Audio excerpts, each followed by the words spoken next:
Today we're going to talk about 5 ways to sell out your NFTs. There's a giveaway going on for 400 NFTs. I will give you examples of projects that have very unique utility. And yes, the inspector is back in his natural habitat. Let's get this show on the road. First of all, it makes a huge difference whether you have a collection of NFTs or just one piece of NFT art you want to sell. First, we're going to talk about collections. So we've all heard about the successful collections, the CryptoPunks, the Bored Ape Yacht Club. And in my opinion, those NFTs are of the past. For the future, we need way more utility. We need those NFTs to do work. We need them to do something rather than just exist. Take, for example, this project, Anon Robin. They're actually doing a 400 NFT giveaway right now, and their mission is to send daily personalized summaries of NFTs and NFT artists. So yes, they're also an NFT collection. They have a whole collection of NFTs, but their utility is the following. You tell them which NFT artists you like, you tell them which NFTs you like. They can track over 100 Discord groups and give you that alpha knowledge every single day without you having to do any research whatsoever. Now that's a good utility for an NFT if you ask me. Like alerts for the benefits of the NFTs you're holding, or if you have a favorite NFT artist, their whitelist sales, their NFT drops. Basically like a news site,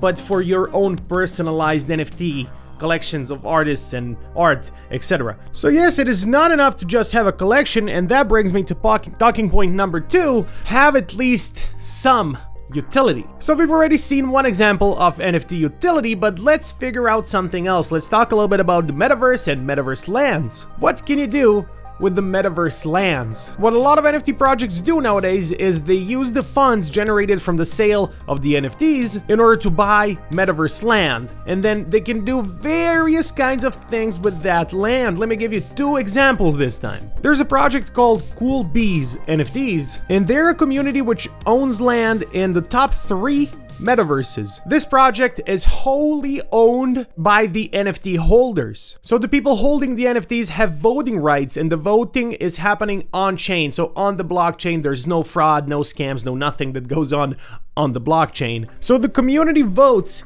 as to what is going to happen with the land, what kind of passive income all the other holders will have, and also the land in all 3 metaverses is community owned. It is on a wallet that is owned by all the holders together, and the revenue generated by the community will be also used to develop the spaces inside of the metaverse land and create more passive income for the NFT holders. And obviously this is not financial advice. I just want to show you all the different kinds of utility people have thought of. If you want to invest in any of these projects, it's totally up to you. I'm not suggesting or saying anything of the likes. Now, okay, that's all exciting and cool and fine, but what about owning the actual land and renting it? Is that possible?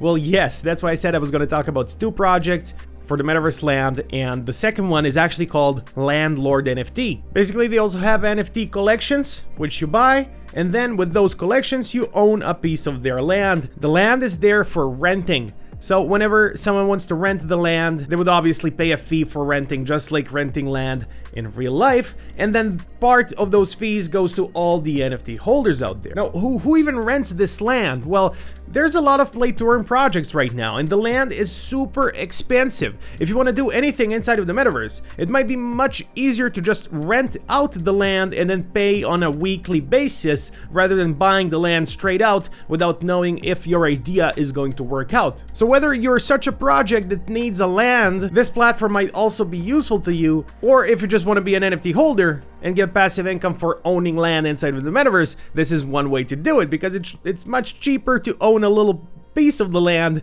than buying it straight out for millions of dollars. Not everybody has millions laying around. My father gave me a small loan of $1 million. So with just around 4,000 NFTs, the profit sharing will be quite high with this one. A lot of people think art is very important, but it's not just about art. Okay, art is important. If I see a good art piece, I would much rather buy it than if it's ugly art, but it is not the most important thing, that's for sure. It's not about art, it's about creativity. What does your NFT offer to the world?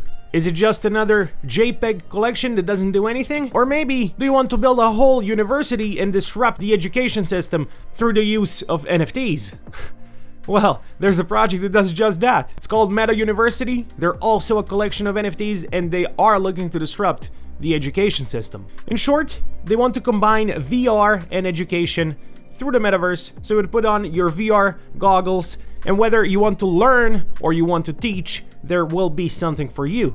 So this is a very good example of a very creative NFT project. So let's say you are someone who has knowledge in a certain subject. You are someone who likes to teach. You're a teacher, basically. You would have lessons with students, and depending on how many students you have, you would get paid in cryptocurrency, obviously. And all of this would be able to happen only through the use of NFTs. So while I don't want to get too technical, how they actually did this is they have like an all-access pass NFTs, and then they have whole subcategories for various different passes. But the all-access pass gives you everything, and it's around 5,420 NFTs, I think, which is basically like a student pass that would let you go anywhere on the campus, explore the whole university. But also, if you're a teacher who wants to teach, you can also do that and get paid for it. So all of this through the use of NFTs. Very creative project. Creativity is more important than art in the NFT space, especially going further into the future. Now that I think of it, combining this with VR is actually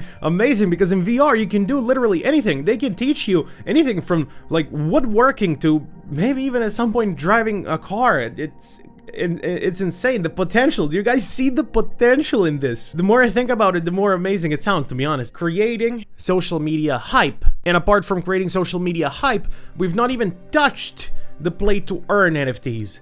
And they are so important. So we're kind of going to talk about both of these points, but then I have another video on Saturday where I'm going to talk way more in depth about the social media hype thing and how to generate more hype around your project, etc, etc. But as for right now, obviously it's very important, no matter what utility you have, no matter what kind of art you have, if you're not creating hype around your project, it will not sell out, and it's as simple as that. And to create hype, you need to be on social media, you need to be on Twitter, and you need to have a Discord, and that's basically it. All these projects have this, and they need to have it. Otherwise, how are they gonna find investors? Because yes, you guys are investors. I'm an investor. If you buy one NFT, you're an investor, and that's how it works. So touching upon the play to earn subject, here's a very unique play to earn NFT game. It's called Soulbound.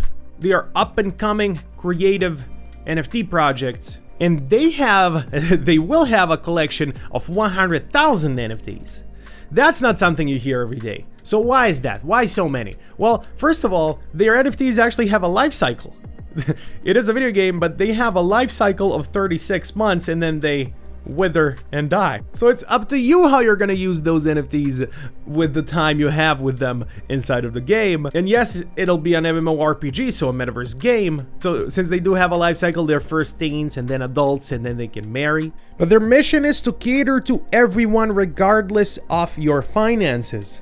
And they especially want to uplift the people in the Southeast Asia region, which is also where a lot of the viewers of this channel are from. So if you are from the Southeast Asia region, cheers to you. This will be a launch of 5 different series of NFTs, since they have 5 different nations. Again, very unique, very creative what they do with the use of NFTs. And this is one way of selling out your NFT collection with a play to earn game. Obviously, if the game is going to be played, your NFTs are definitely going to sell out, but this might be the hardest way to do it, because you'd actually need to develop a game on top of everything else that you need to be doing when selling your NFTs. Bottom line is this: if you're not ready to have your own NFT project, then don't rush into it. It's easy to create a collection, and I'll demonstrate that on Saturday, how easy it is to create a collection of 10,000 NFTs. But then creating utility, being actually creative about it, that's what's difficult. Being able to pull through with everything that you promise to the community you're creating, being able to deliver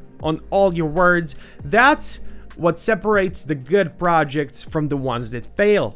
So that's the bottom line, and I'll see you tomorrow for my new video. Thank you for watching. Peace.